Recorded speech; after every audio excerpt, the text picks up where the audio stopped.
everyone. Hey, Security Peeps. I'm here today with a phenomenal special guest, Chris Cochran, who is, amongst many things, the host of the podcast Sec Dev Ops. Right? Got it right? Okay, I was making sure I got that right. Awesome. So Chris is, we've been trying to get Chris on the show for ages. He has so much to offer. He is, to offer us in terms of breaking into security. So Chris, I want to start out by asking you, how did you even get into the security field? I know you have a military background and you transitioned in that way.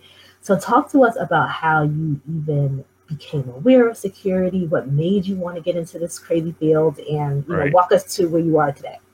Yeah, so my journey really started back in high school. There was a program where students could get their CCNA and do all this crazy good stuff, but I missed the cutoff because I had transferred schools in the middle of a year, and so that wasn't even an option for me.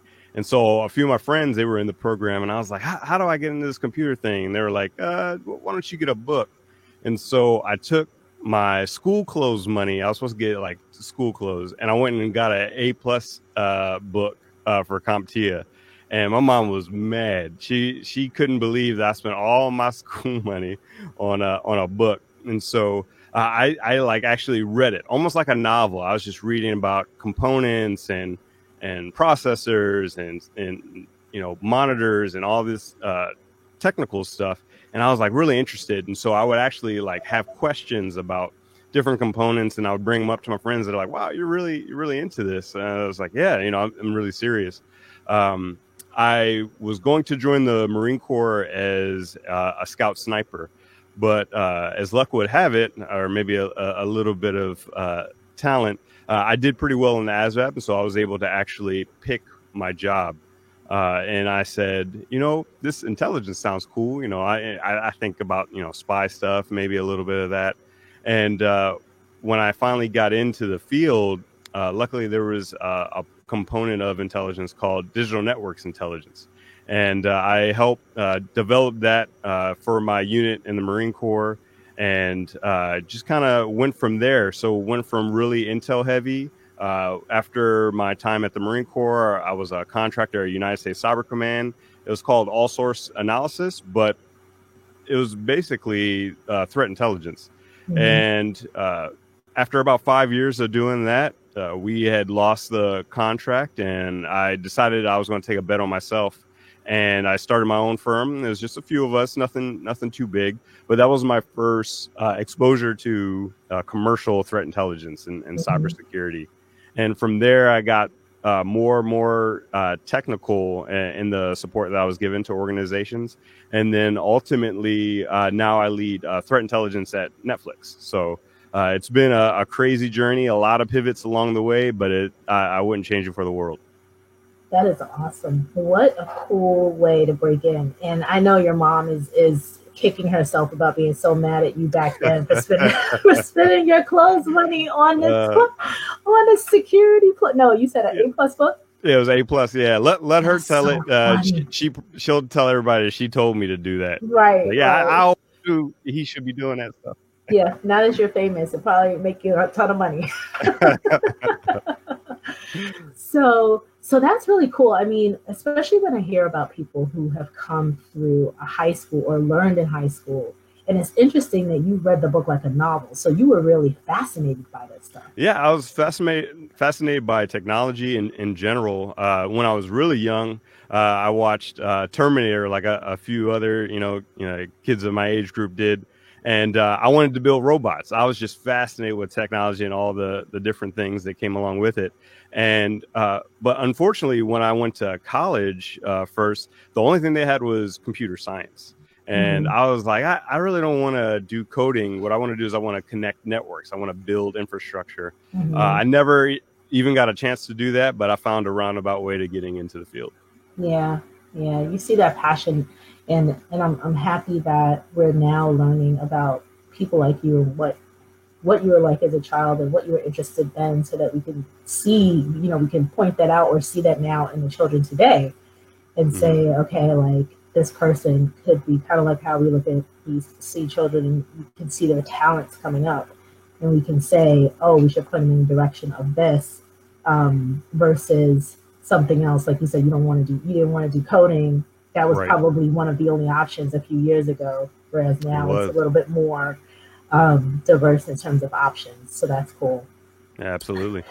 So in regards to what you look for in talent today, you lead a group now. You're bringing in people. I don't know if they all need to have multiple years of experience, but since this is breaking into cybersecurity, we want to Right. be able to help folks understand what someone like you would be looking for when you are looking to bring talent in. So, what are the types of things that you look for to bring onto your team? Right. So the first thing that I really look for is diversity in all ways. But particular to the job role is diversity of background. So there was a person that is actually a good friend of mine, uh, named Napoleon Bing. He has a background in plant science. Ooh. And when we were interviewing him, I immediately was like, we got to have this guy because uh, he's into cybersecurity, but he's bringing challenges from his background from other things that, could be applied to cybersecurity in ways I couldn't even imagine. And so I look for passion, unique interests, like, things like biology and astrophysics and, just other passions around, intellectual topics.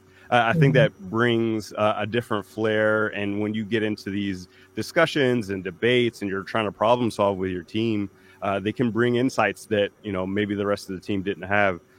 So at Netflix, we usually hire more senior folks.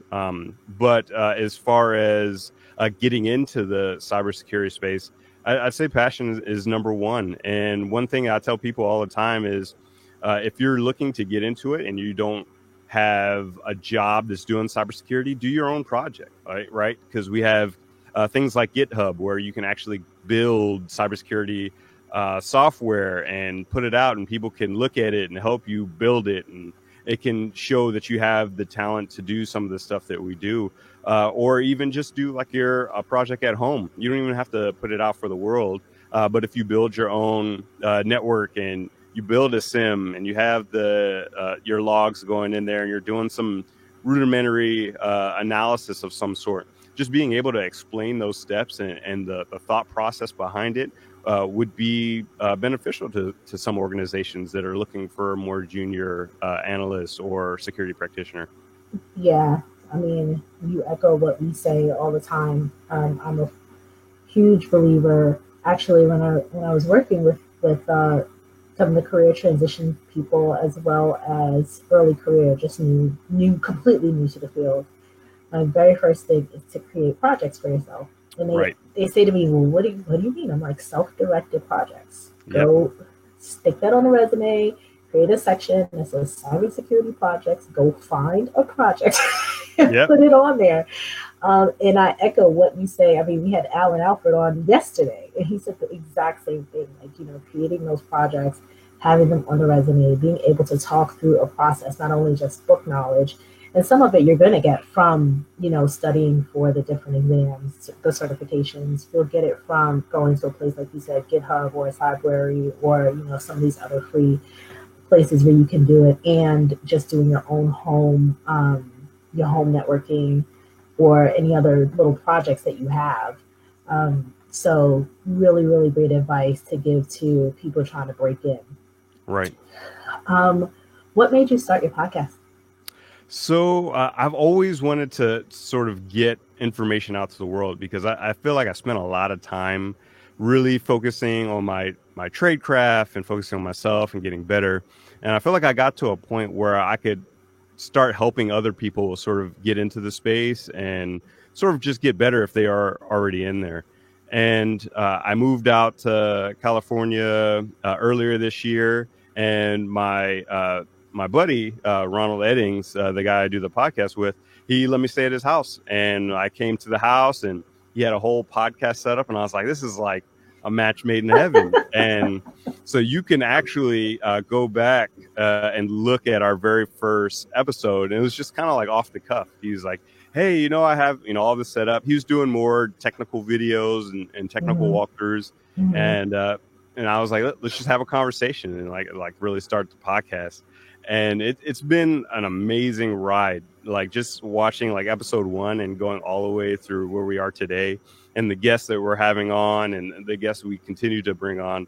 It's been a whirlwind, but we like to focus not only on the technology side, but really on the people that are behind the operations, behind the tech, behind the products. And we figure out, what makes them good at what they do outside of cybersecurity, right? So some people, they're really into fitness. Some people are really into mindfulness. Some people really focus on soft skills like vulnerability and listening and things like that. And so we like to highlight that stuff so that cybersecurity practitioners can learn from these little bite-sized segments of ways they can get better. We have one episode where we literally talk about books for about an hour, different books that, give us different inspirations and different ways of looking at problems. And that is one of my favorite things to do. I like having conversations with people. I do talks, but I really like the back and forth of a podcast. Yeah, I'm with you. I listened to a couple of your podcasts, and I just love the conversation. Like you can tell that you guys are having fun. Right. Like it's one of those podcasts where you just have a good time. And we try to do the same thing. We don't want it to just be us throwing questions out and you answer it. We want it to be a conversation, and we're having fun, and we're talking about breaking into the industry. We know it's a frustration amongst a bunch of people, but we also wanted to share, share different perspectives. Absolutely. And it is fun looking back to see, because we are at a year as well. Okay. It's what we're about, like a little over a year. We haven't had every week. We'll probably have like 30 something episodes. I think we're at 37 or so episodes. Nice. So it hasn't been every single week, but it's been in total like a year. You're right. It's fun looking back to see some of the first ones and where we are now, and the different types of folks that are coming on, like you, who initially when we started, we only wanted people that had under 5 years experience, and that is because we want to make it relevant. We really wanted we wanted it to be peer-to-peer. Like, tell us what you're doing today. Because what tends to happen, especially with folks that you're in the hiring manager space, so you're a little bit different in CISOs and stuff, people who are constantly seeing people, interviewing people, hiring people all the time, bring a different perspective than someone who's just been in the industry a long time and may be an individual contributor and may not be necessarily hiring folks. Right. And what we learned is that these people were the younger people, or when I say younger people, I say early career talent, meaning people who are either transitioning in new or are brand new to the industry. Mm-hmm. They were getting these mixed messages, and I think outdated messages about how to break it. Right. So people who had done it, okay, go to the military for 5 years. Right. Start the help desk for 5 years. Yeah. So many different ways now. Yeah. So they're giving them their story, which I get it. 20 years ago, you were in the help desk and you moved into sysadmin, and then you became this and that, somebody pulled you over. So yes, that makes sense. But today, it does not have to be like that. You don't need 10 years to break in, or else you have this never-ending millions of, cybersecurity talent shortage for the next however long, right? I feel like it's getting worse and worse every time they do that estimate. It was like 2025 at one point, like 3.5 million. Now it's like 2021. It's like, oh my gosh. Right. It just never ends. So how are we going to bring these people into the field if they got to go be on a help desk for 10 years, Right. So we wanted to bring in folks that are either like you doing hiring today. So what are the people that you see that have these types of backgrounds? Like the person you just described, your buddy that came in and has this different background, or people who are actually being hired. So folks that have been hired within the past 6 months, or obviously within the past 5 years. So that's kind of like where we are with this one. So I'm always curious as to why you would start yours too. Yeah, no, absolutely. What was your personal inspiration? Would you say that you just wanted to get information out? Do you want to give people a platform? Like, what was your personal inspiration? Yeah, absolutely. So Chris and I, we both it's funny. We talk about this all the time. So we were both on LinkedIn. I think I put up a post and said, what do people want to learn about?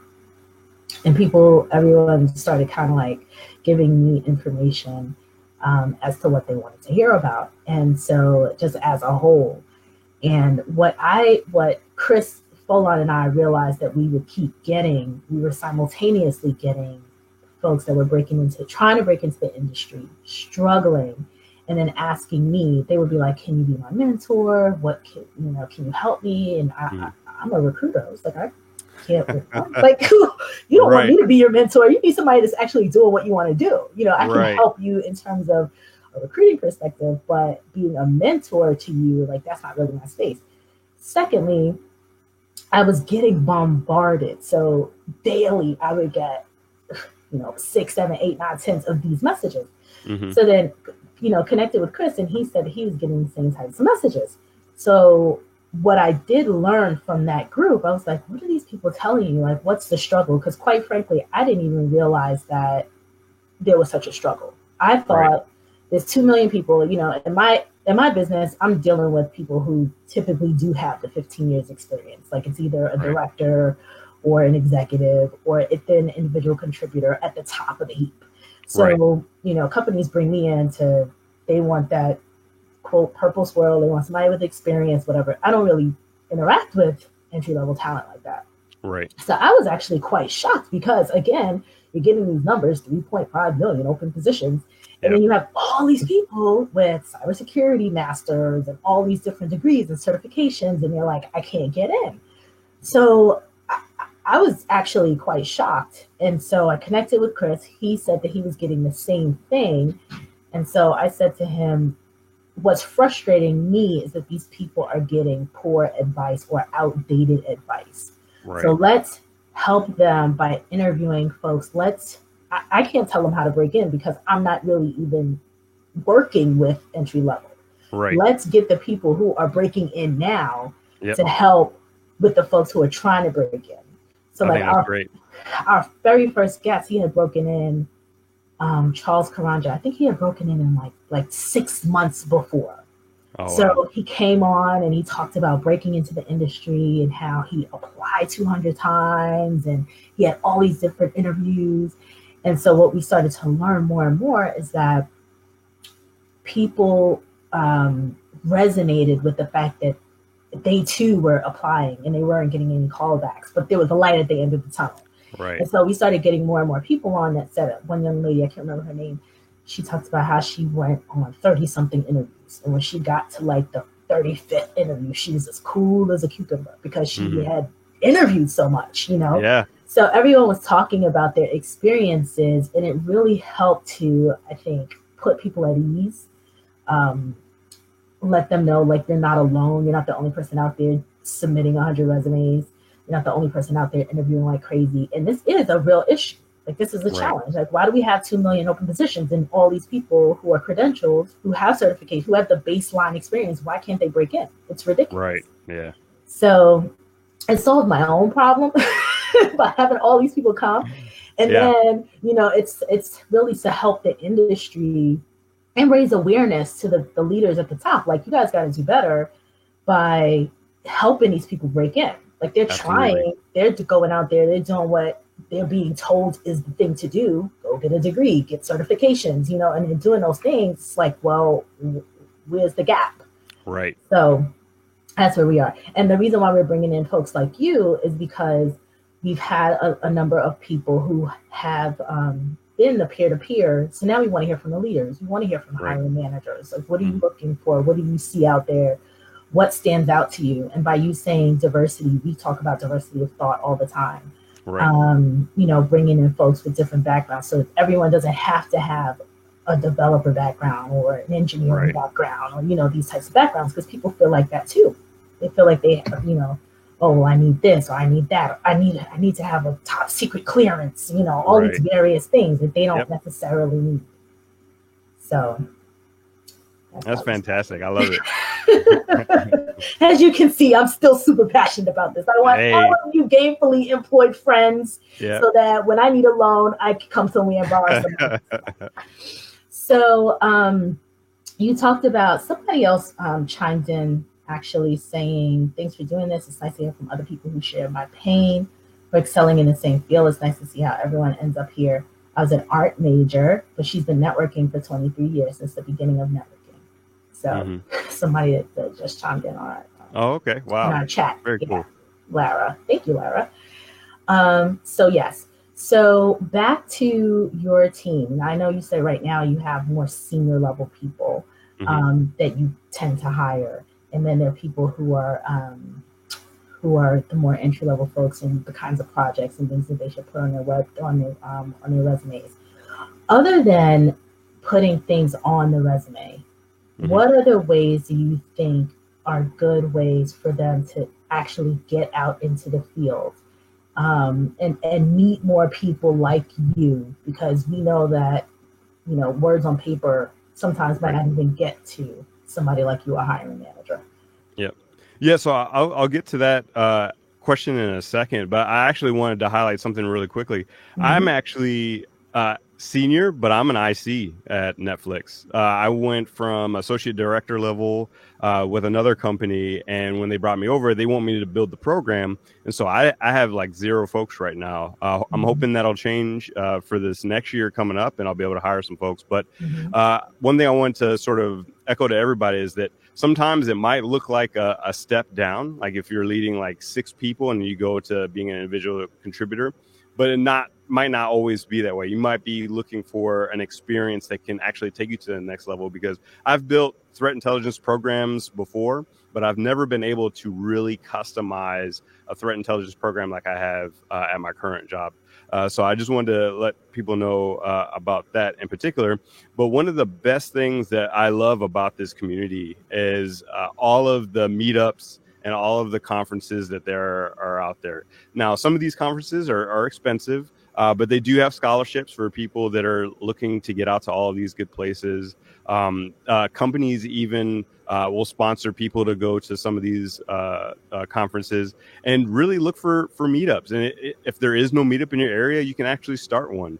Just go to meetup.com and say, looking for people interested in cybersecurity or tinkering with technology, something interesting just to get people kind of, what's this all about? And you start to build your own community, because sometimes there are going to be those people that just can't get to any of those places. Maybe they've tried to get some of these scholarships and they haven't been able to win any. So start your own little community and start a group that can help hold you accountable to get better in your craft and in cybersecurity. Oh, that's such a good point. And I want to let people know that IC stands for individual contributor, with what you're talking about, not intelligence community, which is called IC. So yeah. So Chris is an individual contributor right now, but has had a team before. So, talking from both different perspectives. Yep. Additionally, you brought up the fact about getting out there and into the world, into the, meeting people face to face. So the meetups and the cybersecurity groups that are less, I guess, cheap, more inexpensive. Just the meetups and stuff like that. There's one that I have to mention, because it's been so pivotal in my life, and I know it's been for years, is the social media, like things like LinkedIn. LinkedIn has been a complete game changer in my career. I probably would not be sitting here right now talking to you if it wasn't for LinkedIn. So, really like taking the time to polish your profile and reach out to people, connect to people, ask questions in the comments, like really just like, be a little vulnerable. You don't have to always look like you have it always together. I pride myself on being able to ask good questions, because I know I don't know everything. And so by asking good questions, you're not only helping yourself, you're helping other people that might have the same question. And then when you see the people that are answering these questions, they're like, wow, this person's asking really good questions. Maybe I need to get to know them. Maybe I can mentor them, things like that. So, you can do the stuff in person, but also the stuff in social media as well. Yeah, such a valid point. I have 3 little kids, and the running joke Chris Falon and I talk about is, if anything's going to go wrong, technically, it's going to happen in my house. Like, some days they're sick. There's been There's been a podcast where my son is running across the back in Pikachu outfits. I Right. mean, all kinds of crazy stuff. But I Right. say that to say, my schedule is as crazy as anybody's is going to get because mine are Yep. 2, 5, and 8. It's nuts Right. when I'm in here. Hmm. But being online, being here with you, it's just like a flip of the computer. Like Yeah. it's such an opportunity, and I think that people just don't understand how pivotal it is. Like how we wouldn't have had this opportunity 10 years ago. How we Right. didn't have it 10 years ago. We didn't. Alan Alford, we were talking, and he said, he's been in the industry 20 something years. And he's another person jumped on LinkedIn last year. So there's so much opportunity for folks to get into social media and to jump on platforms like LinkedIn, and then completely transform where they were or where they are based on those conversations, getting conversational, jumping in, like you said, asking questions, answering questions, Right. and yes, be vulnerable. We talked about that a couple weeks ago too on a podcast, that we realize that you're nervous, Right. when you're coming on and you don't know everything. You're not supposed to know everything. You're Exactly. new. You're not supposed to know everything. You're not supposed to know. None of us know everything. But you're bringing in such a perspective. Like everyone has their different perspective. You talked about your buddy who has the background that he has in biological. What was it? Biological Plant science. plant science. Like Yep. he's just bringing in that perspective. Right. And you brought your perspective when you broke in. You're coming from the military. You brought in your different perspective. I bring a perspective in from the HR side. And when I was Right. in security, I always have, it's just innate. So I had the HR hat on, and as we're talking about different things in my team, I was saying to the guys, like, well, mostly guys and a few ladies, hey, have you thought about this? Or what about the insider threat? Like I was always thinking of that human HR angle. So Right. everyone, and I knew nothing, zero. So everyone's coming in at some point from scratch. So I love the way you said to be vulnerable, because I think that's such a struggle for people It is. breaking in. It's tough. It is. It is. They really, really feel like they don't have anything to offer, and they do. The perspective is so key. Right. Coming in, bringing in that fresh perspective. Absolutely. Such a key thing. Yeah, absolutely. So the purple team. Tell Okay. us more. So we get questions like, there's red team, blue team. When starting a purple team, tell Mhm. us how does that work? Because I think some people are still kind of confused as to, I think we pretty much Right. know, and you can even define even more like red, blue, and where purple fits in. Yeah, so this year I started a Purple Team initiative at Netflix, and I really didn't get wrapped around the axle of the definition, and I simply put it as the combination of the red side, which is in our case adversarial emulation or engineering, and the blue side, which is detection engineering and threat hunting. And just having those teams work together to close those security gaps in your security posture. So that's all it is. It's really like bringing all those together. And from my perspective in intelligence, it's setting the context for what are the threats that we are concerned about as a company? What are the threats to our industry? What is the context of what we are operating in this adversarial environment, right? And I think that it also brings in, I just did a keynote for SANS last week, and we talked about the Purple Team program. It's a reservist program. So actually people have full-time jobs, and then they actually volunteer to sort of like help with the Purple Team stuff. But the biggest takeaway for me was that you can actually use play just like, when you were a kid, you run around having a good time, playing make-believe and all this stuff. There's actually a developmental reason for play. And I think that as adults, we feel like, oh, we're not allowed to have play. We're adults. But if you reincorporate play into your program, you can actually get better as individuals. You get better as a team because you're exercising muscles that you might not be getting attacked by APTs on a regular basis, but you can simulate having these attacks happen, and you're prepared. So when it really happens for real, you've been there before, and you get into this flow state where you can actually help, bring this incident to resolution. That's pretty cool. I actually thought it's funny. I've just gotten educated because I thought that you would. I wondered if the red team flipped over to the blue and the blue flipped over to the red as you're building this. But now I didn't even know it was like a volunteer team. So anyone with any kind of skill could get on, or do they have? Yeah, no. So yeah, we wanted to bring on anybody that wanted to participate. We obviously have senior folks that have done red teaming before, and some people will get wrapped around the axle because yes, it's not full spectrum red teaming. We took a really specific part of the kill chain, and we focused on what do we have to sort of mitigate any threats to this particular component. And it's anybody that's interested. And so we would pair up people that were, just interested, maybe zero experience in cybersecurity.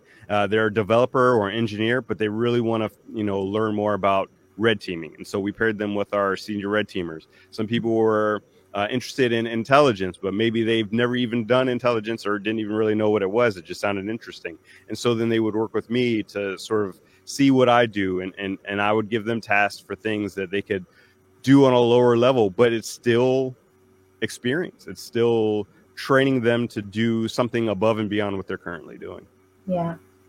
I think that everyone should take note, especially leadership, your peers, with the cross training, because you're currently, by doing this and having people volunteer, shows a couple different things. One, that you're leading this cross training effort. So like you said, people that have experience in one thing and want to get better in another, they're learning to do this. Secondly, automatically that anyone that raises their hand to volunteer is super passionate, and B, wants to get better, and will likely be, that next person that you can promote or what have you in where you are today. If there's an opportunity, or they're going to be, that's even a bigger resume builder for them going forward into, another organization. So looking at it from a career perspective, that's a huge accomplishment for both of you. And so much, you both get so much out of it. You're getting to develop them, and they are developing themselves. Yep. So great mix. So we're at the half an hour mark. Chris is usually the one to ask this fabulous question at the end, which is always, if you had one piece of sage advice to give to people trying to break in, what would it be? It would be, once you get that first role, and you're going to get this thing that we call imposter syndrome, always remember that you were brought there for a reason. That company or those people saw something in you that they needed in their security program or their company, and you deserve to be there. And to always remember that. Whenever it gets tough and you feel like you're not the smartest person in the room, remember that there's always something in you that you can contribute to the group. Awesome advice. Well, thank you, Chris. I'm glad we finally made this happen. Finally. And it was dark in California for you. I know. Well, glad we got a little power. Yeah, you got some power because you're powerful. So we will conclude. And everyone, I will see you next time on Breaking Into Cybersecurity.